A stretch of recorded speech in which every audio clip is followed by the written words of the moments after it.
what we call here is a stock shot. So that's a ball that starts one way, curves back towards the flag, and never overcurves the line. So it's always playing offense, right?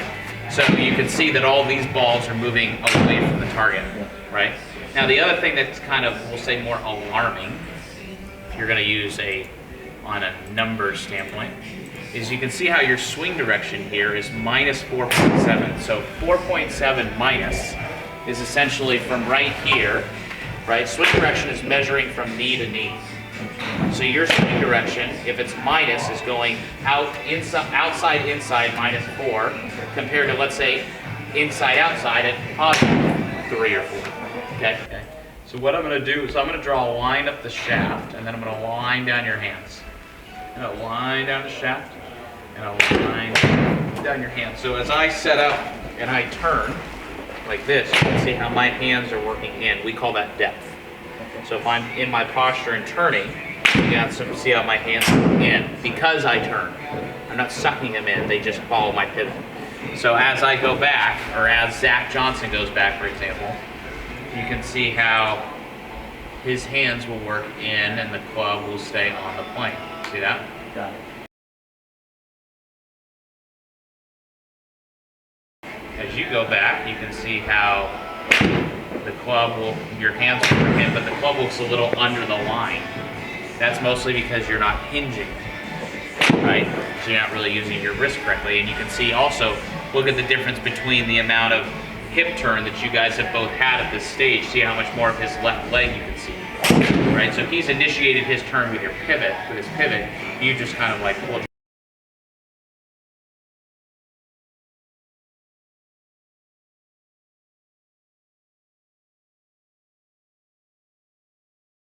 Your hands in.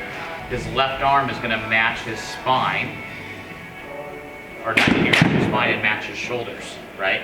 And the reason that's important is that if I were to go like this and take this string and spin it around, see how this string spins 90 degrees to my arm. So if I'm up to the top and my arm is 90 degrees to my spine, then it gives my hands a way to spin 90 degrees around my spine, right? Compared to being like up here or two down here, so on and so forth. You can see how much higher your hands are. So you can see you have a lack of hip turn with your arms that are too high, elbows too far apart, and the club across the line.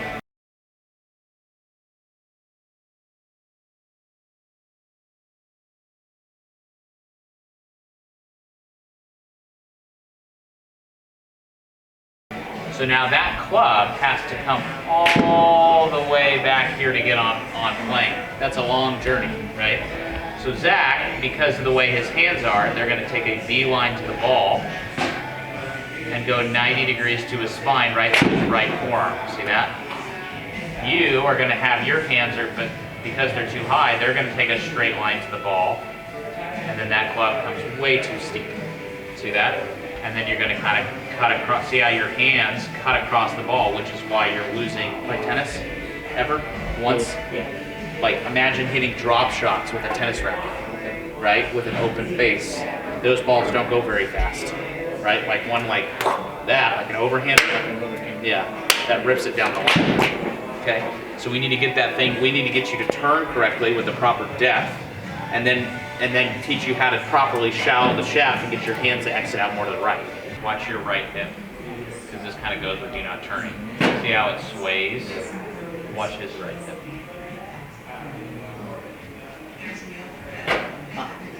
Yes. Okay. Training environment to where you can feel what's real. So I could say hinge it faster and feel more depth to the wall, but you wouldn't necessarily know if that you're doing it. The goal is that I can essentially coach myself out of a job, so you don't even come. So if we took like a shaft like this and put it an inch above your right shoulder with the sling guide on, and I felt like I had that physio ball on my side, and I went back and hinged. There's my top. And through. See that? So I go back and hinge, turn, through. And then once you got used to it, the goal is that essentially you get in a station like this and you go, this is stupid, why is this here? Like if I hit balls like this would have no... Yeah, I mean I could play full 18 holes with this. Where some people would be like...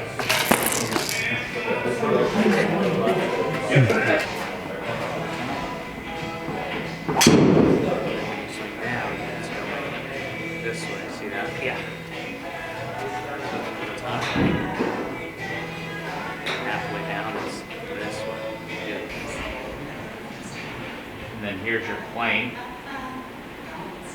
Plane, right, you're gonna chop wood at -6.5. Yes. See how it comes through your neck? Now, see how it goes through the middle of your right forearm, and then from there you just rotate around the arc. It's great. See how it's going to come right through your, see how it comes right through your forearm and then down the line. See how much down the line it comes. In your backswing, your hips slid a little bit. So we wanted to feel like we went into the gym and pretend this is a physio ball.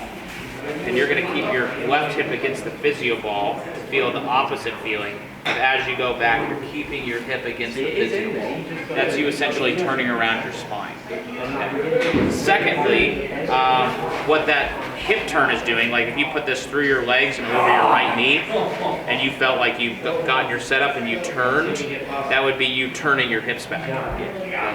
So you would set up and feel like you turn and get your hands back to the wall.